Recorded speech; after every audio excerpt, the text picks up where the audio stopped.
Novel ini ditulis oleh Foxtail Quill, sebuah kisah kelam tentang batas tipis antara kenyataan dan kegilaan. Mengikuti perjalanan Li Huowang, seorang pemuda yang terjebak di dunia kultivasi sesat, tempat pil dibuat dari darah, guru dipuja seperti dewa, dan kebenaran terus berubah wujud. Saat dunia di sekelilingnya penuh iblis yang mengaku suci, Li Huowang hanya memiliki satu pertanyaan, apakah dunia ini yang gila atau dirinya sendiri?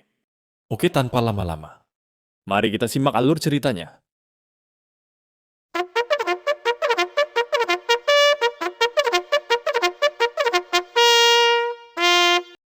Fiu, aku akhirnya kembali.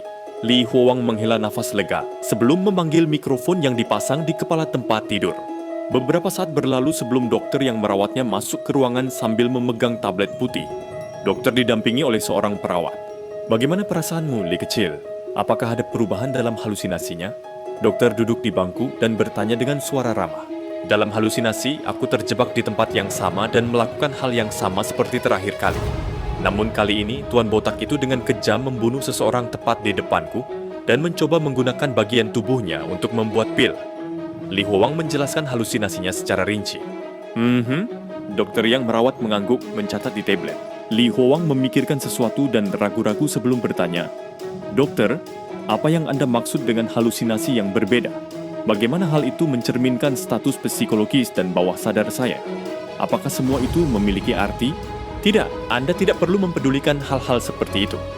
Jauh lebih penting untuk memperhatikan berapa lama halusinasi Anda berlangsung serta stabilitas mental Anda. Dokter itu menggelengkan kepalanya dan menghindari pertanyaan itu.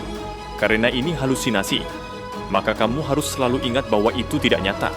Kamu sudah sembuh dari gangguan psikosensorikmu, jadi kamu tidak boleh mengalami kemunduran.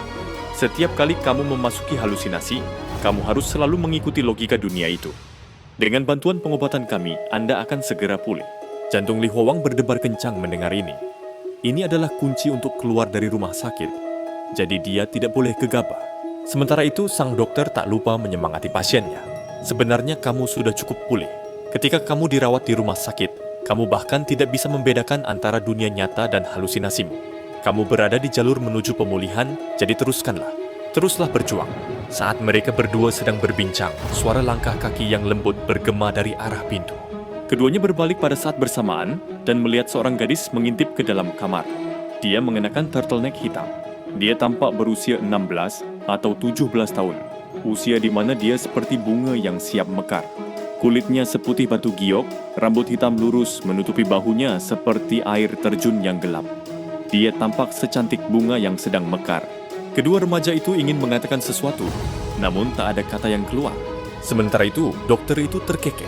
Dia tahu apa yang sedang terjadi, jadi dia hanya menyesuaikan kacamatanya dan segera meninggalkan ruangan. Masih ada yang harus kulakukan. Jika keduanya berbalik pada saat bersamaan dan melihat seorang gadis mengintip ke dalam kamar. Dia mengenakan turtleneck hitam. Dia tampak berusia 16 atau 17 tahun. Usia di mana dia seperti bunga yang siap mekar. Kulitnya seputih batu giok, rambut hitam lurus menutupi bahunya seperti air terjun yang gelap. Dia tampak secantik bunga yang sedang mekar. Kedua remaja itu ingin mengatakan sesuatu, namun tak ada kata yang keluar. Sementara itu, dokter itu terkekeh. Dia tahu apa yang sedang terjadi, jadi dia hanya menyesuaikan kacamatanya dan segera meninggalkan ruangan. "Adi, aku akan meninggalkan kalian berdua sendirian. Oh iya, jangan lupa minum obat tepat waktu, Li kecil." Begitu dokter pergi, gadis muda itu masuk ke kamar. Keduanya saling tersenyum saat Li Huowang merasakan perasaan hangat di hatinya. Semua kekhawatirannya mengenai penyakitnya segera terlupakan. "Berhentilah tersenyum. Kamu terlihat jelek jika tersenyum seperti itu. Aku membawakanmu sesuatu. Itu adalah pekerjaan rumah yang diberikan oleh guru kita tercinta." Gadis itu tersenyum licik, memperlihatkan tas selempang berbahan kain di belakangnya. Melihat ini, senyuman Li Huowang langsung menghilang. "Nana, kita adalah teman masa kecil. Inikah caramu membalas budiku?" Yang Na berbalik dan menutup pintu sebelum mengeluarkan konsol game portable dan melampaikannya di depannya dengan nakal. "Tentu saja ada juga ini. Panggil aku kakak, dan aku akan memberikannya padamu. Hehe. Kak, adikku tersayang, kamu adalah satu-satunya kakak perempuanku." Li Huowang dengan bersemangat berlari ke arahnya dan mengambil konsol game dari tangannya. Dia bosan tinggal di rumah sakit jiwa ini. Tidaklah berlebihan untuk mengatakan bahwa dia mungkin menjadi gila karena bosan. Jangan terlalu banyak bermain dan pastikan untuk mengerjakan pekerjaan rumahmu. Yang Na duduk di samping tempat tidur dan mengingatkan Li Huowang. Ya, kata Li Huowang sambil berkonsentrasi penuh pada layar yang berkedip. Jari-jarinya yang putih dan ramping menarik gaun rumah sakit biru dan putihnya saat dia berkata, "Hei, jangan lupakan janji kita." Li Huowang menghentikan permainannya sejenak dan menatapnya. Wajahnya dipenuhi tekad saat dia berkata, "Ya, kami berjanji satu sama lain bahwa kami akan masuk universitas yang sama." Melihat dia menatapnya dengan tekad seperti itu, Yang Na menundukkan kepalanya dengan malu-malu dan suaranya menjadi selembut nyamuk saat dia berkata, "Oke, tolong segera pulih. Aku akan menunggumu."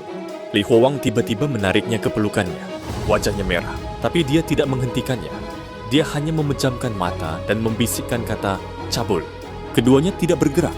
Mereka sudah puas, meski yang mereka lakukan hanyalah berpelukan seperti ini. Setelah mereka menghabiskan waktu bersama, Yang Na harus pergi. Dia sekarang berada di tahun ketiga sekolah menengah atas, tahun yang sangat penting dalam hidupnya. Merupakan suatu kemewahan untuk meluangkan setengah hari dari jadwalnya. Meskipun kunjungannya singkat, Li Huowang selalu menghargainya. Baginya, dia adalah sinar matahari dalam kehidupannya yang menyedihkan. "Biarkan aku mengirimmu keluar." Li Huowang berdiri dari tempat tidurnya, masih mengenakan gaun rumah sakit biru dan putih, dan mengenakan sandal putih yang disiapkan oleh rumah sakit untuknya. Saat dia mengantarnya ke pintu, dia merasa ada sesuatu yang tidak beres. Dia melihat lesung di atas meja di samping tempat tidurnya. Li Huowang mundur 2 langkah karena terkejut. Ketika dia memeriksanya lagi, dia melihat lesung itu telah berubah menjadi kotak makanannya. "Kamu tidak apa-apa." Melihat betapa terkejutnya dia, Yang Na mulai khawatir. Melihat wajah khawatirnya, Li Huowang menyeringai nakal. "Haha, menipu kamu. Apakah kamu takut?" Yang Na menggembungkan pipinya karena marah dan mencubit pinggangnya. "Kamu sudah sangat tua namun masih suka bertingkah seperti anak kecil. Tak disangka kamu akan melakukan lelucon kekanak-kanakan seperti ini. Tunggu, jangan marah.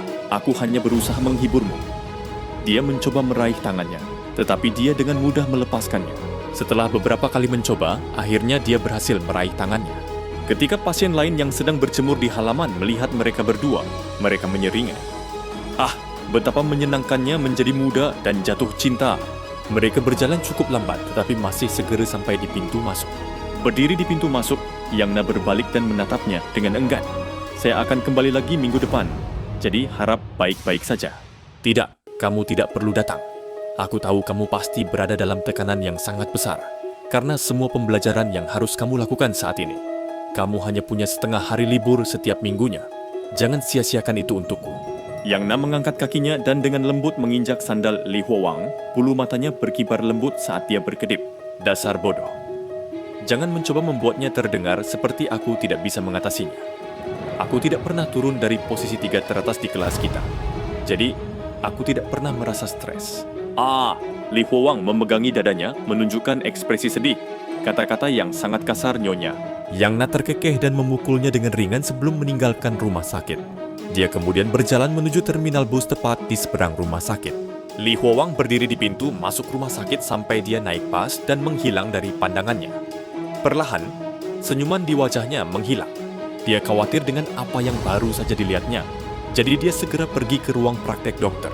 1 jam kemudian, Li Huowang berbalik dan berguling-guling di tempat tidurnya. Dia mengkhawatirkan masa depannya bersama Yang Na. 1 set obat baru telah diresepkan untuknya dan sekarang diletakkan di mejanya.